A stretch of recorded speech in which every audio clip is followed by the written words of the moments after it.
I'm Kerin Groves. I'm a career coach and a small business consultant. And I'm here visiting today with Doug Anderson. Doug is an executive coach and he's a retired pilot and he's a futurist.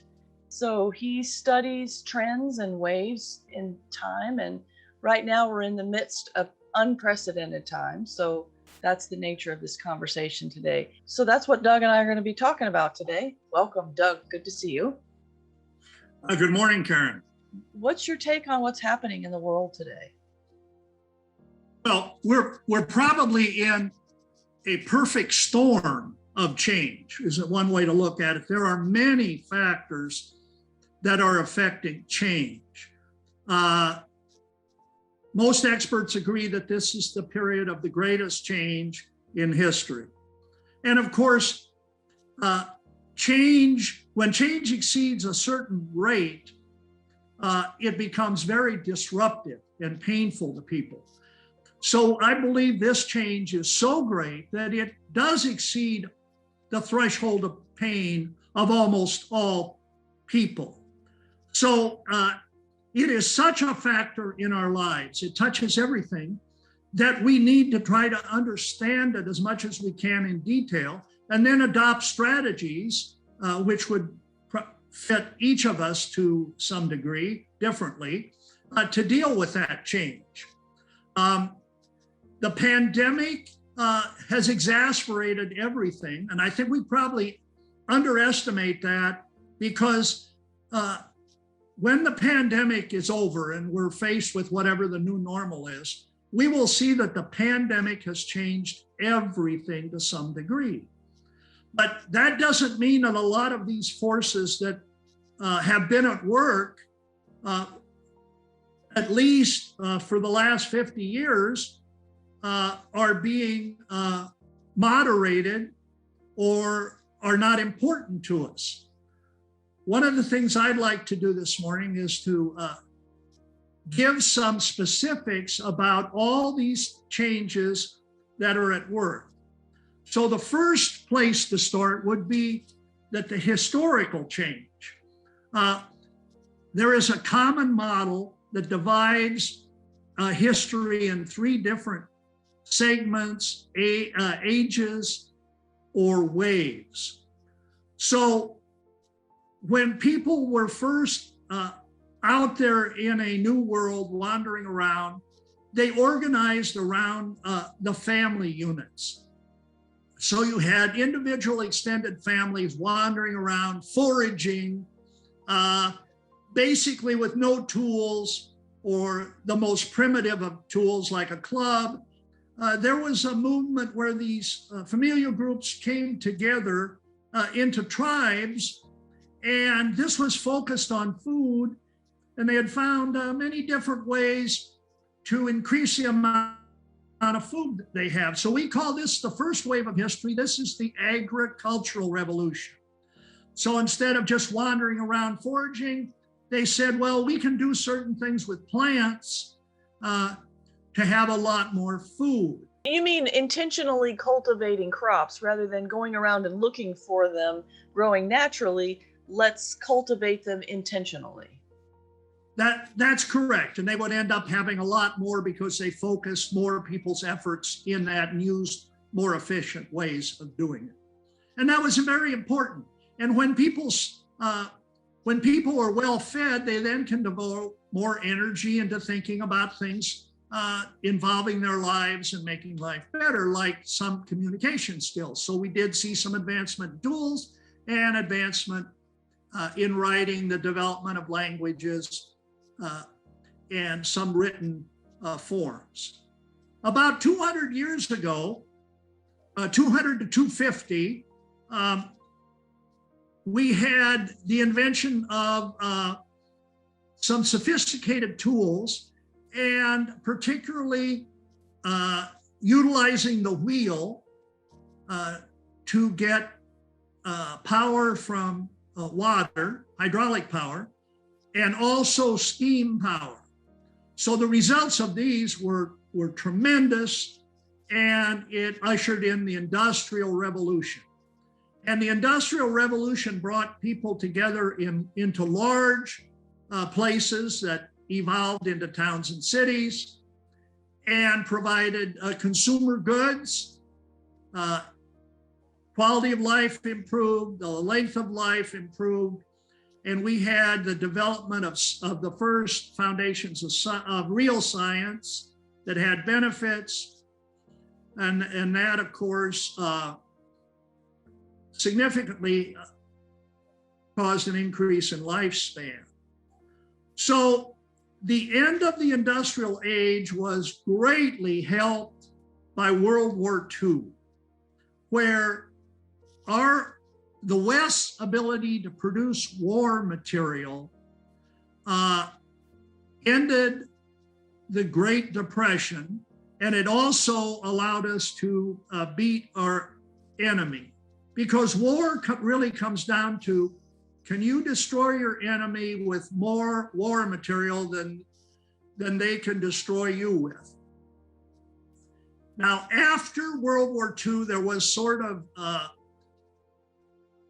an aftermath, a one last hurrah to the industrial age. That was the great consumer boom of post-World War II, as we converted all that energy and optimism and industrial capacity into serving the people of the West to improve their standards of living. So we saw lots of improvement because of appliances and the automobile. And we went from 1950, where every family wanted one automobile, to 1960, where every driver wanted their own automobile. And then one little interesting thing about the refrigerator, before World War II, the refrigerators existed, but less than half of all Americans had refrigerators. But in 1950, over 90% of Americans had refrigerators. And the reason that's so important is that high quality protein needs to be refrigerated.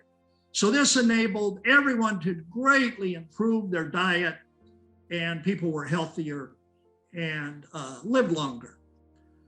So the beginning of the third great wave of computer technology wave started in 1980. And we futurists seldom agree on anything, but we agree that that's a pretty good date. And the symbol we like so much is the Apple II computer was available for Christmas in 1979. This is the first real high-tech product that was available to ordinary people and actually did something for them. And this started, of course, all of this incredible change. Now, remember that the industrial age was about 250 years long. Now, the thing that's going to characterize the information technology wave is that it is going to be about 80 years on. So think about that. Started in 1980. This is 2021. We've just passed the halfway point, 40 years. And look at the incredible change that we've seen with the internet, for example. That's one of the big things that is making a lot of change. And then genetics, all of the things that we can do in genetics and all the things that are just about to emerge in wonder drugs and in our understanding of life. And of course, artificial intelligence and robotics is just emerging now, and people expect an incredible synergy between those two technology. So in the next 40 years, when we get to 2060, we probably won't see much left over from the first half of the third wave. This has a lot of negative aspects to it that affect real people. One thing is technology requires you to have a higher level of education. So we've left a lot of people behind because our educational system didn't realize this was coming, and then has been sidelined with other distractions. So we are really failing people to compete in the information technology age. Our high standard of living has always depended on our creativity and our leading edge use of technology. Also, we've had three powerful movements. The technology racing forward and leaving a lot of people behind is number one. Number two is that we're not alone in the world now. There are billions of people in China and India particularly that have aspirations and that are educated and yearn to compete in the world market. And so there's a lot of offshoring because they'll work for $1 a day where our standard of living requires, $10 an hour for entry-level people. So that offshoring has been tremendous. Also, we were the manufacturing giant in the world, and we are no longer because of automation. Now, everyone can't go to college. So in the past, we had two ways for non-college people, and this doesn't really have anything to do with intelligence as much as it does with people's motivations and aptitude for getting higher education. So the two avenues non-college people had were to go into the construction industries, which paid enough for a person to become a participant in the middle class, and then manufacturing. So since manufacturing's automated and that manufacturing really offers very little opportunity for non-college people now. So what has happened is the middle class is shrinking. The opportunities for people to enter the middle class is very small. And what are these people doing? Well, many of them have good work ethics, and they're going into the lower paid service industries. One of the rules for the information technology age is if you wish to compete, you must be a lifelong learner. So if you look at the criticisms people make of high school diplomas now, in some extreme cases where graduates can't read or write to a level where they'd be considered literate.